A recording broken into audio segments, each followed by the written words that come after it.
কত কিছু চাইলাম, পাইলাম না, দিল না আল্লাহ। বলে না আপনার সব দোয়া কবুল, তবে কবুল হওয়ার 3টা সিস্টেম আছে। কয়টা?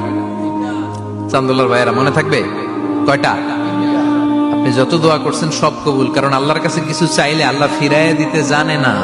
আল্লাহ জানেই না কেমনে ফিরাই দিতে হয়। সুবহানাল্লাহ কোন?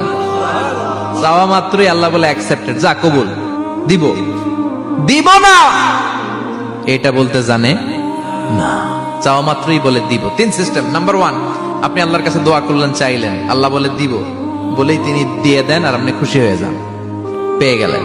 নাম্বার 2, আপনি আল্লাহর কাছে দোয়া করলেন, চাইলেন, তখনও আল্লাহ বলে দিব, তবে এখন না, সবুর, একটু পরে দিব। কখন দিলে আমার জন্য ভালো, আমার চেয়ে ভালো জানে কে, পরে দিবে। নাম্বার 3, চাইলেন, দোয়া করলেন, আল্লাহ তখনও বলে দেব, তবে এখনো না, পরেও না, কিয়ামতের দিন যেদিন বিপদে পড়বে ওই দিন দেব।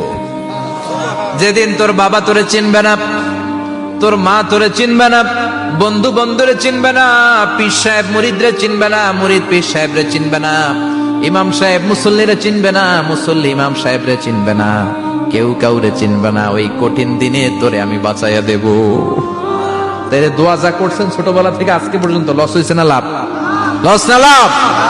এজন্য বেশি বেশি দোয়া করার দরকার আছে না নাই?